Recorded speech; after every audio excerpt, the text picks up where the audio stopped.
今次係分享一下我喺蓮塘口岸自提點取貨嘅過程，究竟一箱好似行李篋咁大嘅箱收費幾多？另外就係順豐、京東、新通，即係個快遞服務公司，佢哋寄貨嘅收費表俾大家參考。順便去咗蓮塘口岸隔籬嘅蓮塘街市裏頭食咗個價錢唔貴但滿滿湯汁嘅上海小籠包。由上水地鐵站對面嘅59S 嘅小巴站出發，大家注意，佢有陣時人多到嗰條龍呢係雙向排，龍尾呢就唔係再喺天橋啦，就喺紅綠燈嘅左手邊兜個圈，大家千祈唔好行錯。蓮塘口岸一過關，好清楚嘅指示呢就會指引你哋去蓮塘商場，經過嗰條橋，跟住呢落2層嘅扶手電梯，咁就可以去到地面。商場嘅入口，你嘅右手邊呢就好容易見到中國銀行。咁你喺中國銀行旁邊嗰條小巷轉入去，大概經過5-6間鋪頭，咁你就會喺右手邊呢又見到條小巷。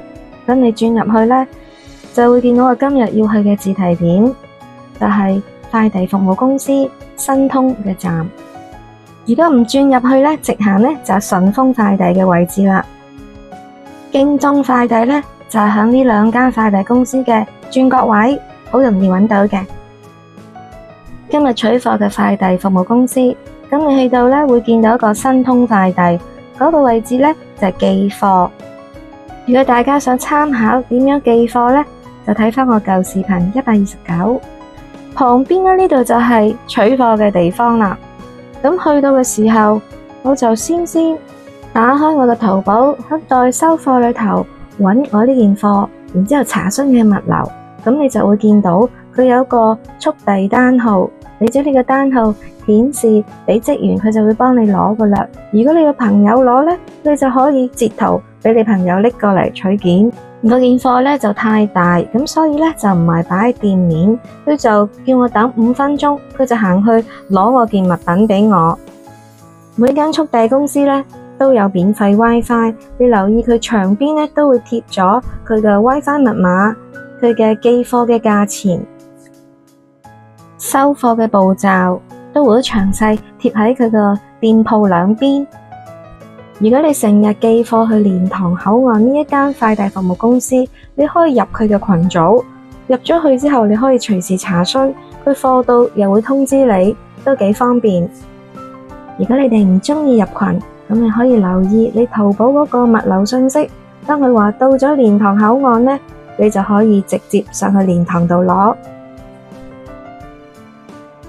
而呢間快遞服務呢，轉角除咗有京東快遞，就仲有間順豐，咁佢亦都係有免費 WiFi， 又係留意佢兩邊嘅牆壁啦，佢都會將個 WiFi 密碼同埋佢哋嘅價錢同埋送貨寄貨自動落單二維碼全部自助式，你可以自己去了解下。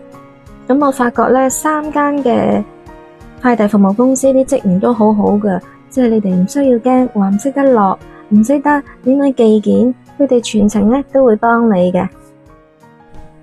而京東快遞呢，我留意咗一個廣告，佢就話呢，如果你哋去旅行呢，就可以將你啲行李呢上門幫你收取，跟住運去你去旅行嗰個地方。咦，又幾方便喎，即係路途中你連行李都唔使帶。大家不妨可以試下呢一個服務。京東商城購物，然之後用京東商城快遞運去呢度呢，就可以免費存放30天。呢個優惠已經取消咗，真實無論你新鮮或者一啲貨品乾貨呢，都係免費存放7日。咁一定要喺京東商城購物，同埋指定用京東快遞至享有呢個優惠。咁其他貨品呢，就按佢大細件嚟收費。去返我嘅快遞服務公司，咁記住唔好排錯隊喎。新通快遞就係寄貨，而佢隔籬嗰度呢，就係代收件。入咗群預約咗呢，就喺呢個位置取你嘅快件。咁取完貨職員呢就用手稱一稱，咁雖然我件貨呢就幾大件嘅，成個行李箱咁大，咁就只係收咗我5蚊人民幣。咁啊，順便攞完之後呢，你就自動將佢台面嗰個收貨嘅二維碼掃一掃，咁啊根據佢講嘅金額掃描完成。咁基本香港支付寶、微信支付、人民幣等呢都係可以接受。支付完成，檢查一下你嘅貨品，咁就可以離開。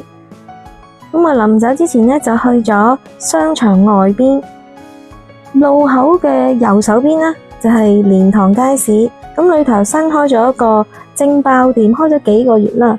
咁我試咗一個上海小籠包，咦，味道都唔錯喎。咁視頻尾就拍咗佢嘅價錢同埋佢嘅款式俾大家參考。呢間主打係蒸包，咁其實呢，佢都有雲吞啊、牛丸粉食嘅。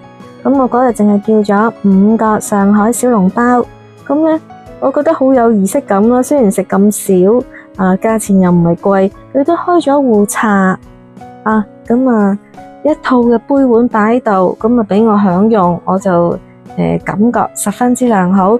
而且目測呢，佢個包嘅皮非常之薄，汁嘅湯呢亦都好好味，咁所以我就介紹俾大家。咁如果大家行過蓮塘街市，不妨試一試呢一間包店。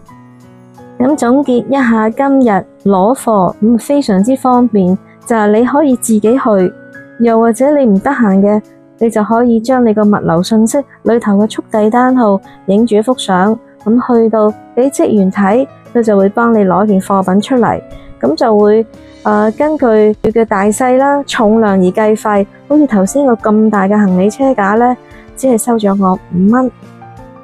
如果淘寶你哋都想返去蓮塘嗰度收呢，就寫呢個地址，咁就可以寄到俾自己嘅啦。